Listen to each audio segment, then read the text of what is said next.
घरचे नको म्हणत असताना सचिन श्वेतानं लग्न केलं.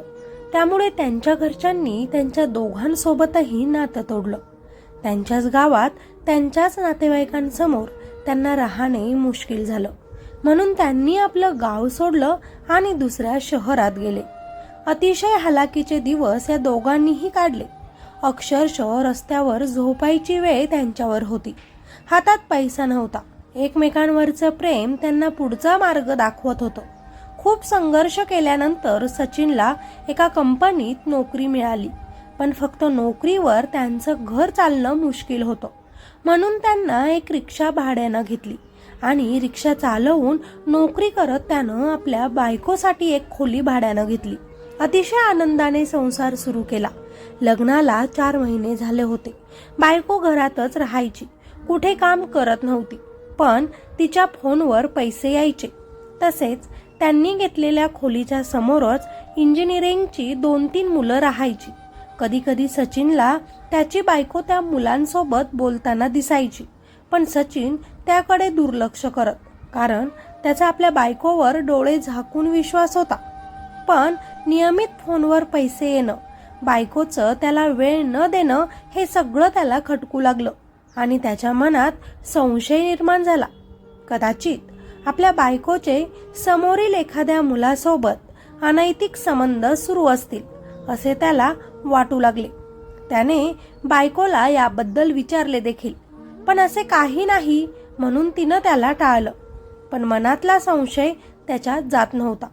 फोनवर पैसे कुठून येतात त्यानं बायकोला विचारलं. माझी आजी मला पैसे पाठवते, तिनं सांगितलं. घरच्यांनी तर आपल्यासोबत नातंच तोडलं आहे. आपल्यासोबत कोणीच बोलत नाही.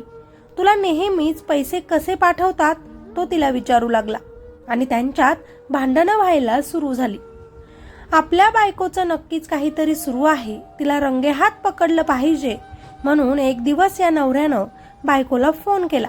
मी आज ऑफिसला मित्रांसोबत पार्टी करतोय, नंतर नाईट शिफ्ट पण राहील, त्यामुळे घरी येत नाही. बायकोला आनंद झाला. मी पण लवकर झोपते मग, ती नवऱ्याला म्हणाली. तेव्हाच मध्यरात्री हा नवरा घरी आला आणि त्याने समोर जे काही पाहिलं ते पाहून त्याच्या पायाखालची जमीनच सरकली. कारण त्याची बायको एका नाही तर 3-3 मुलांसोबत. कानपूर शहरात एकाच मोहल्ल्यात लहानपणापासूनच एकमेकांना ओळखणारे सचिन आणि श्वेता राहायचे. शाळेतून एकत्र येणं जाणं, सण उत्सवात एकत्र खेळणं, एकमेकांच्या घरी ये-जा करणं. सुरुवातीला त्यांचं नातं मैत्रीचं होतं. पण काळ जसा जसा पुढे गेला तसं तसं ते नकळत प्रेमात बदललं. सचिन शांत, कष्टाळू, फार न बोलणारा तरुण, तर श्वेता हसरी, बोलकी, स्वप्न पाहणारी एक मुलगी. दोघांना एकमेकांची खूप सवय झाली होती. इतकी की एकमेकांशिवाय त्यांना प्रत्येक दिवस अपुरा वाटू लागायचा. पण एक दिवस त्यांच्या प्रेमाचं सत्य घरच्यांसमोर आलं आणि त्यांच्या आयुष्यात सगळं काही बदललं. दोन्हीही कुटुंबांनी या नात्याला ठाम विरोध केला. जातीपातीचे प्रश्न, परिस्थिती, भविष्याची भीती, सगळ्याच गोष्टी आड आल्या. दोघांच्याही घरच्यांनी दोघांनाही खूप समजवण्याचे प्रयत्न केले. वाद झाले. पण शेवटी एक दिवस दोघांनीही ठरवलं की समाज आणि कुटुंबाविरुद्ध जाऊनही आपण एकत्रच राहायचं. म्हणून त्यांनी कोर्टात जाऊन लग्न केलं. पण त्या दिवसापासूनच दोघांच्या आयुष्यातील सगळ्यात मोठा आधार तुटला. आई वडील, नातेवाईक सगळ्यांनीच त्यांच्या दोघांसोबतही कायमचे संबंध तोडले. ना फोन, ना मदत, ना आधार. त्यामुळे त्या शहरात आपल्या रक्ताच्या नात्यांसमोर राहणं त्यांना अवघड झालं. लोकांच्या नजरा, कुजबूज, टोमणे हे सगळं त्यांना आता सहन होईना. शेवटी विचार करून दोघंही शहर सोडून गुजरातला गेले. नवीन शहर, अनोळखी भाषा, खिशात मोजकेच पैसे होते. सुरुवातीचे दिवस अत्यंत हालअपेष्टांचे होते त्यांचे. काही काळ तर दोघांवर फुटपाथवर झोपण्याची वेळ आली होती. पावसात भिजलेले कपडे, उपाशी पोट, उद्याची भीती. तरीही एक गोष्ट होती जी त्यांना तग धरायला शिकवत होती. ती म्हणजे एकमेकांची साथ आणि एकमेकांवर असणारं त्यांचं प्रेम. बराच संघर्ष केल्यानंतर सचिनला एका ठिकाणी नोकरी मिळाली. पगार फारसा नव्हता, पण आशा निर्माण झाली. त्याने एक रिक्षा भाड्यानं घेतली. सकाळी रिक्षा चालवायची, नंतर मग नोकरी. आणि नोकरीनंतर पुन्हा रिक्षा. हे सगळं तो फक्त एका कारणासाठी करत होता. बायको श्वेताला चांगलं आयुष्य द्यायचं. हळूहळू त्यांनी एक छोटीशी खोली भाड्यानं घेतली. फुटपाथावरचं आयुष्य संपलं, पण त्याचा संघर्ष संपला नव्हता. त्याच घरासमोर इंजिनिअरिंगची 2-3 मुलं भाड्यानं राहत होती. सुरुवातीला त्याला काही विशेष वाटलं नाही त्यात. श्वेता त्यांच्याशी अधूनमधून बोलायची, हसायची, पण सचिननं त्याकडे दुर्लक्ष केलं. पण दिवस जात गेले तसे श्वेताच्या वागण्यात बदल दिसू लागला. ती त्याच्यासोबत कमी बोलू लागली. सतत ती फोनमध्ये गुंतलेली असायची. उगाचच त्याच्यावर चिडचिड करायची. घरात काही कामं नसायची तरीही थकलेली दिसायची. तसेच ती कुठेही काम करत नव्हती तरी तिच्या फोनवर नेहमीच पैसे यायचे. एक दिवस सचिननं तिला विचारलं, इतके पैसे तुला कुठून येतात? तेव्हा ती सांगायची, माझी आजी मला पैसे पाठवते. पण सचिनच्या मनाला ते पटत नव्हतं, कारण घरच्यांनी त्यांच्यासोबत आधीच नाते तोडले होते. म्हणून संशयाची पाल चुकचुकू लागली.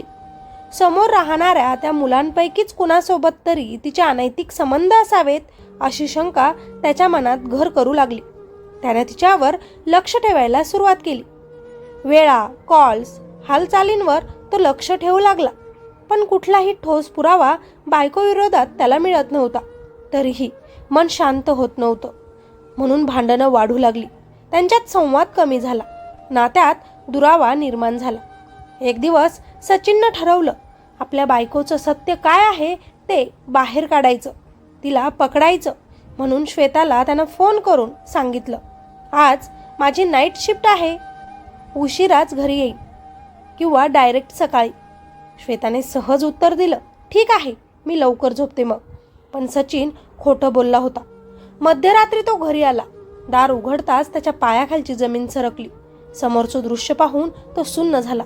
श्वेता आणि तिच्यासोबत समोर राहणारी ती 3ही मुलं त्याच्याच घरात, त्याच्याच पलंगावर. त्याच्या डोळ्यांसमोर अंधार दाटला. त्यानं थरथरत्या हातानं व्हिडिओ काढण्याचा प्रयत्न केला, पण त्या मुलांनी त्याला पाहिलं आणि त्याला अडवण्याचा प्रयत्न केला. खूप जास्त गोंधळ झाला, आरडाओरडा झाला. तो ऐकून शेजाऱ्यांनी लगेचच पोलिसांना फोन केला. पोलीस आले. परिस्थिती आवरली. त्या मुलांना चौकशीसाठी तिथेच थांबवलं आणि सचिन व श्वेताला समजावून घरी पाठवलं. घरी आल्यानंतर दोघांमध्येही भयानक वाद झाला. श्वेता पूर्णपणे बदललेली होती. ती उलट सचिनलाच धमकावत होती. त्या मुलांना काही बोललास तर मी तुझ्यावरच गंभीर आरोप करीन. त्यांच्या विरोधात केलेली तक्रार मागे घे, नाहीतर तुला महागात पडेल. जिच्यावर तो जीवापाड प्रेम करत होता तीच आता त्याच्या विरुद्ध उभी होती. हा धक्काच सचिनला सहन झाला नाही. राग, अपमान, असहाय्यता सगळंच एका क्षणात उसळलं. त्यानं तिचा गळा दाबला. क्षणात सगळं संपलं. खोलीत भयानक शांतता पसरली. सचिन तिथेच बसून राहिला. काय करावं, कसं करावं काहीच सुचत नव्हतं त्याला. काही वेळाने तो घराबाहेर पडला. इकडे तिकडे भटकत राहिला. शेवटी तो पोलीस ठाण्यात गेला. मी सगळं केलं, तिला मारलं एवढंच म्हणाला. तपास सुरू झाला. जबाब, चर्चा, बातम्या. शहर पुन्हा आपल्या गतीनं धावू लागलं.